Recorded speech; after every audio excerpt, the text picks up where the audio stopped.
The day I was kicked out, it was raining.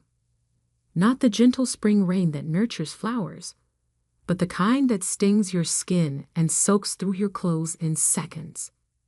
I stood there, my hastily packed duffel bag getting heavier by the minute as water seeped into the fabric. "You're a disappointment, Oliver." My father's words cut through the sound of raindrops hitting the pavement. "A complete failure." My mother stood behind him in the doorway, arms crossed, her face a mask of disapproval. The same face she'd worn when I told them I wanted to study computer engineering instead of taking over their precious Mason Industries. "All these years of grooming you for the company," she said, her voice dripping with disdain. "And you throw it away for what? Some foolish dream of creating apps." I was 18, fresh out of high school, and my crime was refusing to attend the business school they'd chosen. I had different plans, different dreams. I wanted to build something of my own, not inherit their legacy. "If you walk away now," my father's voice turned cold, "don't ever come back.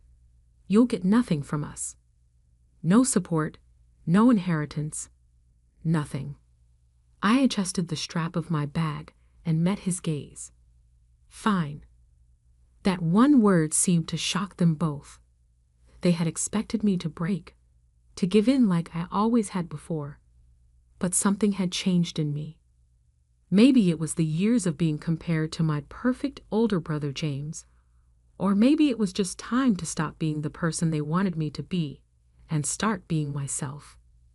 I turned and walked away, each step taking me further from the luxury mansion I'd grown up in. Their final words followed me down the driveway. "You'll fail, Oliver. You'll come crawling back when you realize how worthless your dreams are." But I didn't look back, not even once.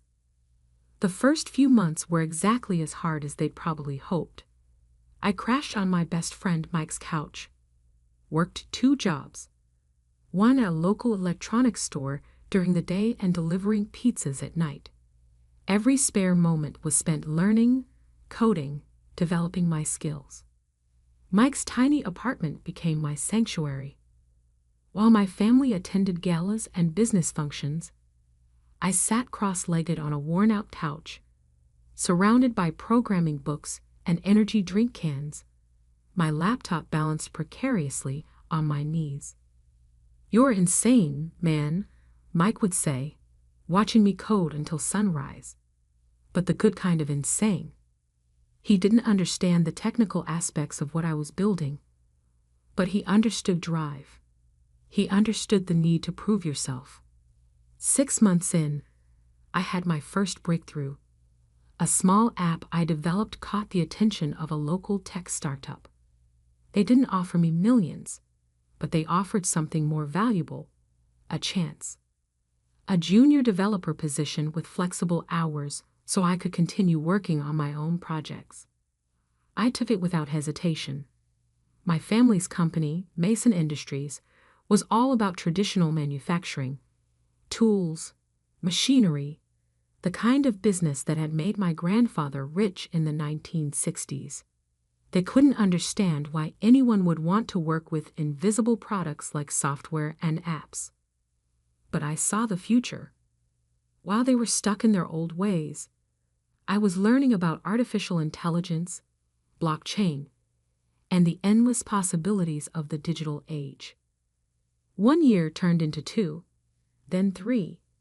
I moved from the junior developer position to lead developer at another company. My first major app, a revolutionary project management tool, started gaining traction. I wasn't rich yet, but I was making enough to rent my own small apartment and fully focus on my work. During those years, I heard snippets about my family through mutual acquaintances. James had taken my place as the heir apparent to Mason Industries. My parents hosted charity galas and business dinners, maintaining their image as pillars of the business community. They had effectively erased me from their narrative. That was fine by me. I was building my own story. The turning point came 4 years after that rainy night. My project management app had evolved into something bigger, an entire suite of business tools powered by artificial intelligence. I called it Novatech Solutions. When the venture capital offers started coming in, I was ready. I had learned enough about business to know my worth. The first round of funding valued Novatech at $20 million. 6 months later, that value had tripled. I moved into a penthouse apartment in the city's tech district, but kept living relatively simply. Every dollar I earned went back into developing better products, hiring the best talent, expanding our reach. Mike, who had supported me through those early days, became my head of operations. "Look at us now," he'd say, standing in our sleek office overlooking the city. From delivering pizzas to delivering cutting-edge tech solutions. Mike, who had supported me through those early days, became my head of operations. "Look at us now," he'd say, standing in our sleek office overlooking the city. From delivering pizzas to delivering cutting-edge tech solutions. I smiled at his comments, but never let success go to my head. I remembered too well what it felt like to stand in the rain with nothing but a duffel bag and determination. Then came the day that changed everything. I was in my office, reviewing potential acquisition targets, companies whose technology could enhance Novatech's capabilities. A familiar name caught my eye: Mason Industries. My family's company had been struggling. While I had been embracing the future, they had stubbornly clung to the past. Their stock price had been declining steadily for the past year. They needed a digital transformation to survive, but my father was too proud to admit it. I dug deeper into their financials. The situation was worse than I thought. They needed capital, and they needed it fast. About $5 million would keep them afloat long enough to modernize their operations. As I sat there, staring at the numbers on my screen, my phone rang. The number was one I hadn't seen in 7 years, but I would never forget it. My father's number. I let it ring 3 times, each ring echoing the words he had spoken that rainy night. "You're a disappointment, Oliver. A complete failure. Don't ever come back." On the 4th ring, I picked up. "Hello, Father," I said, keeping my voice neutral. "I've been expecting your call." The silence on the other end lasted so long I thought he might have hung up. Then I heard him clear his throat. "Oliver," he said, his voice lacking its usual authority. "We need to talk." I leaned back in my chair, looking out at the city skyline. "Yes," I replied. "I believe we do." The Mason Industries headquarters hadn't changed in 7 years. The same imposing granite facade, the same golden letters announcing the company name, the same stern-faced security guards at the entrance. But I was different. As I walked through the lobby, memories flooded back. Summer afternoons spent watching my father in board meetings, weekends when he dragged me along to inspect the factory floor, endless lectures about responsibility and legacy. "Mr. Mason?" The receptionist's eyes widened slightly as she recognized my face. "Your father is expecting you in the main conference room." I nodded, adjusting my Italian suit. Not out of nervousness, those days were long gone, but out of habit. Success had taught me the importance of appearances, though unlike my family, I knew they were just that, appearances. The elevator ride to the top floor gave me time to review the numbers in my head. Mason Industries was hemorrhaging money. Their quarterly reports showed a 60% decline in profits. Their stock had plummeted from $85 to $12 per share. They needed more than just capital. They needed a complete overhaul. The conference room doors opened to reveal a scene I couldn't have imagined 7 years ago. My father, the mighty Richard Mason, looked older, tired. His perfectly tailored suit couldn't hide the weight he'd lost. My mother sat beside him, her usually impeccable makeup slightly smudged, as if she'd been rubbing her eyes. James, my older brother, stood by the window. He'd gained weight, his face puffy from too many business dinners and too much stress. The golden boy didn't look so golden anymore. "Oliver," my father said, standing up. He extended his hand, then seemed to think better of it and pulled it back. "Thank you for coming." I took a seat at the opposite end of the table, placing my briefcase carefully in front of me. "Let's skip the pleasantries," I said. "I've seen your numbers." James turned from the window, his face flushing. "You've been spying on us?" "Publicly available information, brother. Your company's decline isn't exactly a secret." My mother flinched at the word your. Not our. Not anymore. "We've had some setbacks," my father began, his voice taking on the smooth tone he used for difficult business negotiations. "The market has been unpredictable, and our traditional customer base. Your traditional customer base is shrinking because you've refused to adapt." I cut in. "The world is digital now. Manufacturing isn't just about machinery anymore. It's about smart factories, IoT integration, predictive maintenance using AI." James scoffed. "And I suppose you're the expert now, with your little computer programs." I pulled out my phone, opened a specific app, and projected Novatech's latest quarterly report onto the conference room screen. The numbers spoke for themselves. $500 million in revenue, 300% year-over-year growth, contracts with Fortune 500 companies. The room fell silent. You're the founder of Novatech," my mother whispered. "CEO and majority shareholder," I confirmed. "Those little computer programs have built a company worth more than Mason Industries was even in its prime." My father's face had gone pale. He remembered, I was sure, every dismissive word he'd ever said about technology, every time he called my dreams worthless. "We need $5 million, he said finally, his voice hoarse. "A bridge loan to implement necessary modernization changes. We can offer favorable terms." "I'm not interested in a loan," I interrupted, opening my briefcase. "I'm interested in acquisition." The word hung in the air like a thundercloud. James pushed away from the window, his face contorted with anger. "Acquisition? You want to buy us out? Your own family?" "Family?" I let out a quiet laugh. "Wasn't it you, James, who told everyone at your engagement party that you were an only child? That you'd never had a brother?" He took a step back, caught off guard that I knew about that. "Oliver," my mother began, her voice taking on the pleading tone she used to use when trying to make me study business textbooks instead of programming. "Surely we can work something out. We're still your parents." "No," I said firmly. "You lost the right to call yourselves that 7 years ago. This is purely business."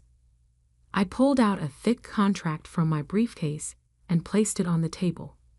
"Novatech will acquire Mason Industries for $25 million. That's more than generous given your current market value. We'll retain most of the workforce, modernize the facilities, and integrate your manufacturing expertise with our digital solutions." "And what about us?" James demanded. "What happens to the family?" I met his gaze steadily.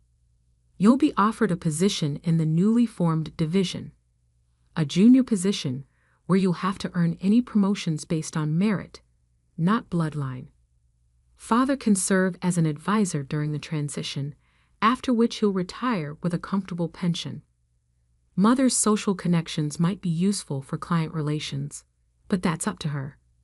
My father's hands were trembling slightly as he reached for the contract. And if we refuse, then I leave, and you can try explaining to your shareholders why you turned down a lifeline. Your stock will probably drop another 50% by next week. You might last another month. Maybe 2. Then bankruptcy. The room fell silent except for the sound of paper rustling as my father slowly turned the pages of the contract. You planned this, James accused, his voice bitter. All these years, you were just waiting for us to fail. I stood up, straightening my jacket. No, James. I was too busy succeeding to waste time waiting for your failure. You did that all on your own. How long? My mother asked suddenly. How long do we have to decide? I picked up my briefcase. The offer expires at midnight. Not a minute later. Midnight? My father's voice rose. That's impossible. We need time to review with our lawyers, to consider other options. You don't have other options, I said calmly, and you don't have time. 7 years ago, you gave me 5 minutes to decide my entire future. I'm giving you 12 hours. I'd say that's more than fair. I walked to the door, then paused. Oh, and one more thing. I turned back to face them. When you sign, and you will sign, I want you to use the same pen you used to sign my college rejection letter, the one with the Mason Industries logo. I believe it's still in your desk drawer, Father. The look of shock on his face told me I was right. He remembered that pen, remembered using it to dash my dreams all those years ago. How did you? I'll be back at 11:45 p.m. I cut him off. Try not to be late. Time is money, after all. Isn't that what you always taught me? With that, I walked out, leaving them with their shattered pride and a contract that would change everything. As the elevator doors closed behind me, I caught a glimpse of my reflection in the polished metal and saw something I'd never seen in this building before: a winner. The next 12 hours would be interesting. Very interesting indeed. 11:43 p.m. The city lights sparkled below the Mason Industries conference room like scattered diamonds on black velvet. I stood at the same window where James had stood that morning, watching my reflection superimposed over the nighttime skyline. The door opened behind me, right on time. My father entered first, followed by my mother and James. They looked exhausted, as if they'd aged years in just 12 hours. I noticed my father clutching a small leather case, the one he kept his prized pens in. The board has approved the acquisition, he said, his voice rough, unanimously. I turned slowly, taking in their defeated postures. I expected nothing less. After all, what choice did they have? James slumped into a chair, loosening his tie. You've won, Oliver. Is that what you wanted to hear? No, I replied calmly. What I want to hear is the truth. From all of you. My mother stepped forward, her designer dress wrinkled from a day of tense meetings. The truth about what?